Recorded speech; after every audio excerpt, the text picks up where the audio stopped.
शुरू से ही मुझे अपनी भाभी के साथ बहुत प्यार था।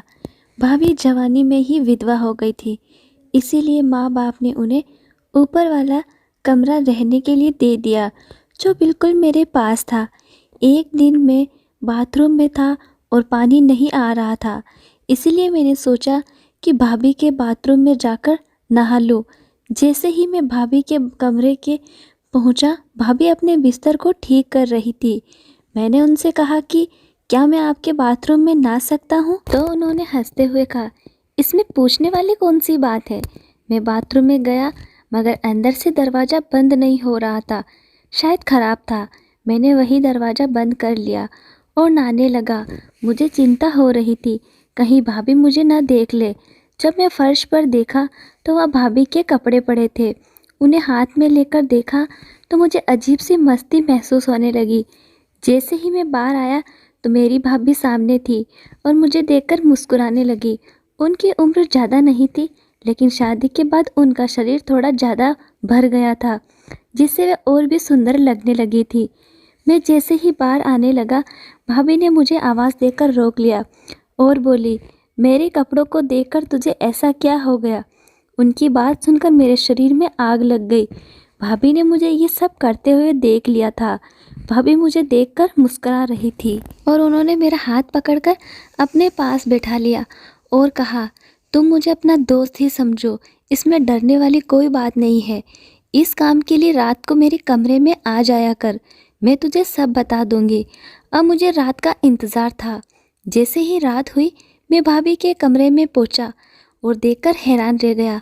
भाभी अपनी नाइट ड्रेस में बहुत सुंदर लग रही थी। उन्होंने कहा, तू बहुत देर लगा दिया, मैं तुझे कब से बुला रही हूँ, कहाँ रह गया था? मैंने कहा कि मुझे बहुत शर्म आ रही है, प्लीज़ लाइट बंद कर दो। उन्होंने अपना हाथ मेरे मुंह पर रखा और कहा, चुप रहो। फिर उन्होंने अपने बेड की अलमारी से तेल की एक शीशी निकाली और मुझे कहा, चल अब शुरू हो जा। दोस्तों, मेरा नाम ऋतिक है, मैं बिहार के गांव में रहता हूँ। मेरी उम्र 28 साल है और हमारा गांव के बीच में ही हमें गांव में रहना बहुत अच्छा लगता है। गांव की हर चीज़ में तक की मिलती है, इसलिए हम शहर जाना पसंद नहीं है। गांव में बहुत ज़मीन थी जिसकी देखभाल भी ज़रूरी थी। मेरी भी 2 लड़कियों के साथ दोस्ती थी। मैं कभी कभी उन लड़कियों से बात कर लेता था और जब से मेरे भाई और भाभी की शादी हुई थी, मैं बहुत खुश था। उनके शादी के सारे इंतज़ाम हमने किए थे। मुझे अपने भाई की किस्मत अच्छी लगती थी कि उसकी पत्नी कितनी सुंदर है। मेरे भाई की किस्मत कितनी अच्छी थी, लेकिन भगवान को कुछ और ही मंजूर था। शादी के 6 महीने बाद ही मेरे भाई का एक्सीडेंट हो गया और उनकी मौत हो गई। इस खबर ने भाभी को बहुत दुखी कर दिया। अब उनके पास कोई नहीं था। वे पूरी तरह अकेली हो गई और बहुत ही उदास रहने लगी। उनसे बात करता, उन्हें दिल बहलाने की कोशिश करता। मेरे माँ बाप ने फैसला किया कि भाभी अब हमारे साथ ही रहेगी, इसीलिए हमने अपने घर के ऊपर वाले हिस्से की सफाई करवाई और भाभी को सारा सामान वहाँ रख दिया ताकि वे आराम से रह सके। भाभी भी यही चाहती थी कि वे हमारे साथ ही रहे, क्योंकि हमारे हालात ठीक थे, जबकि भाभी के घर के हालात इतने अच्छे नहीं थे और भाभी अपनी सारी ज़िंदगी यहाँ अच्छे तरीके से बिता सकती थी। अब वे ऊपर वाले कमरे में रहने लगे। मेरी पूरी कोशिश रहती कि वे खुश रहे, उनके चेहरे पर मुस्कान रहे, इसीलिए मैं उन्हें खुश करने के लिए मेहनत करता। वह बहुत खुश होती थी और धीरे धीरे उनकी मुस्कान वापस आने लगी। कभी कभी मैं सोचता कि वह अपने परिवार के बिना कैसे रह सकती होगी, क्योंकि यह बहुत मुश्किल काम था। उनकी ज़रूरत है अब पूरी नहीं हो रही थी, उनकी प्यास भी बुझाई नहीं जा सकती थी। फिर मैं सोचता था कि शायद भाभी धैर्य से काम ले रही होगी। एक बार जब मैं नहाने लगा तो अचानक पानी ख़त्म हो गया। मुझे जल्दी भी थी क्योंकि मुझे काम पर जाना था। बहुत परेशान हो गया कि अब क्या करूं। फिर मुझे ध्यान आया कि भाभी के कमरे के बाथरूम में पानी आ रहा होगा, क्योंकि वह मोटर के साथ सीधे जुड़ा था। जब मैं उनसे कहा तो उन्होंने कहा कि हाँ, उन्हें कोई दिक्कत नहीं है। मैंने यह सुनकर अपना तौलिया लेकर ऊपर चला गया। भाभी के बाथरूम की कुंडी नहीं लग रही थी। मैं बहुत हैरान हो गया। अब मैं सोचने लगा कि अगर दरवाज़ा खुला छोड़ देता हूँ तो भाभी गलती से अंदर आ सकती है और मुझे इस हालत में देख सकती है। इसीलिए मैंने भाभी के कमरे का दरवाज़ा बंद करने की कोशिश की। मैंने देखा कि उनके कमरे का लॉक भी नहीं लग रहा था। मेरे पास अब कोई रास्ता नहीं था। मैंने दरवाज़ा ऐसे ही बंद करके नहाना शुरू कर दिया ताकि भाभी कमरे में न आए और जल्दी से फ्री हो जाऊं। मैंने तौलिया लपेट लिया। जैसे ही मैं बाहर निकला तो दूसरी तरफ कमरे का दरवाज़ा खुला। भाभी कमरे के अंदर आ गई। मुझे देखकर भाभी के चेहरे से साफ हाव भाव कुछ और ही कह रहे थे। उन्होंने मुझे तौलिए में देकर हंसना शुरू कर दिया और कहा, तूने अपना शरीर बहुत मजबूत बना लिया है। अचानक मेरा तौलिया ज़मीन पर गिर गया। भाभी मुझे देखकर हैरान रह गई। उनका मुंह खुला का खुला रह गया था और वे मेरी तारीफ कर रही थी। उन्होंने कहा कि वह मुझे अपना दोस्त समझे और फिक्र ना करे। ये सुनकर मैं थोड़ा बेफिक्र हो गया, लेकिन वे मेरी तरफ बस देखती ही रह रही थी और मुझे बहुत शर्म आ रही थी। फिर अचानक वह उदास हो गई। मैं समझ लिया कि उन्हें मेरे भाई की याद आ रही होगी। जब मैंने पूछा तो वह बताने लगी, मेरी ज़िंदगी के सारे मज़े ख़त्म हो गए हैं। मैं उनकी बातों में आ गया और पिघलने लगा। भाभी ने मेरा हाथ पकड़कर मुझे बिस्तर पर बैठा दिया। भाभी कहने लगी, अब मैं तुझे ऐसा सुकून दूंगी कि तू सब करने के लिए तैयार हो जाएगा। लेकिन मैं बहुत डर गया था। उन्हें देखकर मेरी सांसें तेज चलने लगी थी और मुझे बहुत मज़ा आ रहा था। मुझे समझ में नहीं आ रहा था कि भाभी कई दिनों से प्यास महसूस कर रही थी। मेरा दिल कर रहा था कि थोड़े मज़े मैं भी ले सकूं, पर उन्होंने कहा कि इसे करने में उन्हें थोड़ी मुश्किल होगी। उन्होंने कहा, मैं तुझे पूरी गाइड करूंगी, तो रात को तू मेरे पास आना। मैं बहुत घबरा गया और जल्दी से बाहर चला गया। मेरा दिल चाह रहा था कि रात को कुछ ऐसा हो कि मुझे उनके कमरे में न जाना पड़े और मैं इस काम से बच जाऊं, क्योंकि मैं अपनी ज़िंदगी में ऐसा कुछ नहीं किया था। फिर हुआ ये कि रात को हम मेहमानों का स्वागत कर रहे थे और मेरी एक कज़िन थी जिसे जल्दी ही शादी होने वाली थी। वह भाभी के साथ फैशन की बातें कर रही थी, पर मैं चौंक गया था क्योंकि भाभी ने मेरी कज़िन को सब कुछ बता दिया। जब भाभी ने मेरे सामने उसे सारी बातें बताई तब मैंने कहा कि मैं बाहर जा रहा हूँ, तो भाभी ने अपने हाथ से मेरा हाथ पकड़ लिया। मैं बहुत घबरा गया था और मेरी कज़न दूसरी तरफ बैठी थी।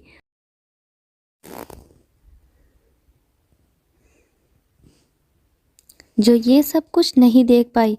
ज़िंदगी में पहली बार मुझे एक औरत से सुकून मिल रहा था, वरना रोज़ ये काम मुझे खुद करना पड़ता था। कुछ देर बाद मेरा धैर्य जवाब दे गया और मैं नहीं कहा कि सबके सामने कोई तमाशा हो। मैं जल्दी से भाभी का हाथ छुड़ाया और बाथरूम में चला गया। मेरी कज़न रात बिताने वाली थी। इत्तेफाक से उस दिन मेरे माँ पिता भी किसी शादी में चले गए थे। मेरे दिल में कुछ और चल रहा था कि मैं भाभी के पास जाऊं। दिल के हाथों मजबूर होकर मैं उनके कमरे की ओर बढ़ गया।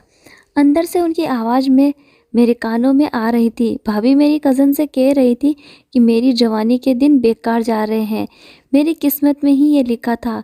मेरी कज़न ने भाभी को सलाह दी कि आप अपनी ज़िंदगी में आगे बढ़ना, क्या पता कोई अच्छा जीवन साथी आपको मिल जाए। इस बात पर भाभी चुप हो गई और अचानक मुझे बाहर खड़े देखा तो मैं घबराकर वापस जाने लगा। मेरे दिमाग में वही बात फिर आ रही थी। अगले दिन भाभी ने नाश्ता बनाकर दिया और जब मैं कज़िन के बारे में पूछा तो भाभी ने बताया कि वह तो सुबह ही वापस चली गई थी। अब घर में सिर्फ मैं और भाभी अकेले थे और उन्होंने भी अच्छे से जान लिया था कि मुझे उनसे कितना सुकून मिलता था। भाभी ने उस वक्त पिंक कलर की साड़ी पहन रखी थी। अचानक उन्होंने पूछा, क्या देख रहे हो? मैं घबरा गया और मैंने कहा, कुछ भी नहीं, मैं तो बस इधर देख रहा था। फिर उन्होंने मेरा हाथ पकड़ लिया और मेरे पसीने छूट रहे थे। पता नहीं पर क्या करने वाली थी। मैंने उन्हें कहा, भाभी ऐसा कुछ ना करो। उन्होंने कहा, मैं तेरी भाभी नहीं, तुझे कुछ साल बड़ी हूँ। अब तेरा भाई इस दुनिया में नहीं है और तू मुझे मेरा नाम से ही बुलाया कर। उन्होंने इस बात के लिए मुझ पर काफ़ी जोर डाला और कहा कि उन्हें अच्छा लगेगा। उनकी बातें सुनकर मैं हैरान रह गया। उनका नाम प्रीति था और जब मैं उन्हें उनके नाम से बुलाता तो वे मुस्कुराए, लेकिन पता नहीं मेरा हाथ पकड़कर वे कहाँ ले जा रही थी। कुछ इशारों में उन्होंने मुझे समझाया कि कुछ देर बाद मैं अपने कमरे में चली गई। लेकिन मैं बहुत खुश था। मेरा दिल कह रहा था कि मैं भी उनके पीछे पीछे उनके कमरे में जाऊं, पर इतनी जल्दी नहीं हो सकता था। अगले दिन मेरे माता पिता वापस आ गए और अब मुझे समझ में आ गया कि मेरे मज़े ख़त्म हो गए हैं। अब मैं ऊपर नहीं जा सकता और नए भाभी नीचे आ रही थी। ऐसे ही दिन बीत गए, लेकिन उन दिनों में भी भाभी की हरकतों पर ध्यान देता। जब भी वे मेरे पास से गुजरती और मुझे टच करती, कई बार मेरे पास खड़ी होती, तो मुझे अजीब सा महसूस होता। चुप चुप कर हम यही काम कर रहे थे, लेकिन हम ये काम आराम से नहीं कर सकते थे। एक दिन तो मैं उन्हें देखकर हैरान रह गया। मेरी कज़िन की हल्दी थी और सभी लोग घर से बाहर चले गए थे। भाभी को तैयार होने में समय लग रहा था, इसीलिए पापा ने कहा कि तुम उसे ले आओ। मैं नीचे ही उनका इंतज़ार कर रहा था। जैसे ही मेरे पापा गए, मैं जल्दी से उनके कमरे में जाकर दरवाज़ा खटखटाया।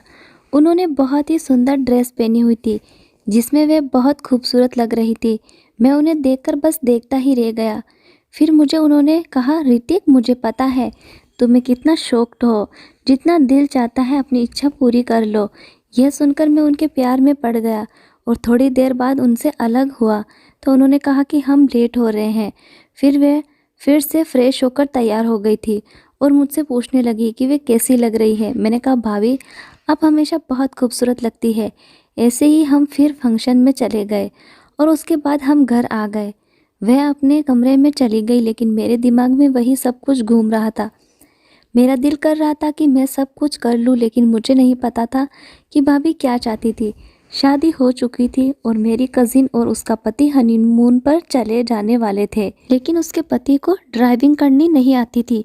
इसीलिए मुझसे कह रहे थे कि तुम हमारे साथ चलो, लेकिन मेरी माँ ने मना कर दिया कि ये ठीक नहीं लगता। फिर मेरे दिमाग में एक तरकीब आई। मैंने माँ से कहा कि चिंता मत करो, भाभी चलेंगे। मेरी माँ ने भाभी का बहुत ध्यान रखा था। ये सुनकर वे बोली, इस तरह उसका दिल भी बहल जाएगा। मेरी माँ ने इजाज़त दे दी। भाभी और मैं खुश हो गए और हमने उन्हें एक होटल में छोड़ दिया। भाभी ने कहा, अगर तुम चाहो तो अलग कमरा ले लो, लेकिन मैं जानता था कि भाभी ये दिल से नहीं कह रही थी। मैंने एक कमरा बुक किया और भाभी और मैं उस कमरे में चले गए। मैंने भाभी को ध्यान से देखा। उन्होंने बहुत सुंदर साड़ी पहनी हुई थी। अचानक मेरे दिमाग में आया कि क्यों ना हम फिल्म देखें। मैंने जानबूझकर एक इंग्लिश मूवी लगाई, जिसके सीन पर भाभी और मैं चुपचाप देख रहे थे। अचानक उन्होंने मेरा हाथ पकड़ लिया। जब मैं उनके चेहरे को देखा तो मैं हैरान रह गया। मैं नहीं, तुम्हें हैरान रह गया। मैं नहीं चाहता था कि वे किसी बात से दुखी हो। जब मैं उनसे पूछा कि आप दुखी क्यों हो रही हो, तो उन्होंने कहा, तेरे भाई की याद आ रही है। मुझे बहुत शर्म आ रही थी। मैंने उन्हें अपने गले में ले लिया और कहा, मुझे माफ़ कर दो, मैं तुम्हें दुखी किया। उन्होंने कहा, कोई बात नहीं, और मैं धीरे धीरे उन्हें शांत करने लगा। फिर हम गांव चले गए। मेरी माँ भाभी को देखकर बहुत खुश हो गई और वह भी परेशान थी कि भाभी शादी क्यों नहीं कर रही है, वे कब तक ऐसे रहेंगी। लेकिन अब मैं माँ को चुप करवा दिया कि अगर भाभी नहीं चाहती तो आप उन पर ज़बरदस्ती ना करें। इस तरह हम इस बात से पीछे हट गए और भाभी ने अपनी ज़िंदगी जीना शुरू कर दी। लेकिन वह ये सोचती थी कि कब तक उनके साथ रहूँगा। मेरा भी कभी न कभी विवाह होना था। वे बहुत चिंता करती थी और मैंने उन्हें कह दिया कि मैं कभी शादी नहीं करूँगा, हमेशा तुम्हारे साथ ही रहूँगा। जब घर में मेरे माँ पिता को हमारे बारे में पता चला तो वे मुझ पर बहुत गुस्सा हुए और भाभी को बुरा भला कहा। लेकिन मैंने अपने माँ पिता को मना लिया और अपनी भाभी से शादी कर ली। भले ही वे विधवा थी, लेकिन उन्हें भी जीने का हक था। अब मैं पूरी तरह से अपनी भाभी को अपनी पत्नी के रूप में अपना लिया। अब हम खुशी खुशी अपनी ज़िंदगी गुजार रहे थे। अगर मैं उनसे शादी नहीं होती तो मुझे नहीं पता कि उनका क्या होता। क्या पता वे किसी गलत रास्ते पर चली जाती या गलत लोगों के हाथों पड़ जाती। दोस्तों, क्या मैं अपनी भाभी से शादी करके सही किया? दोस्तों, अगर कहानी अच्छी लगी तो लाइक और शेयर एंड चैनल को सब्सक्राइब ज़रूर करें। धन्यवाद।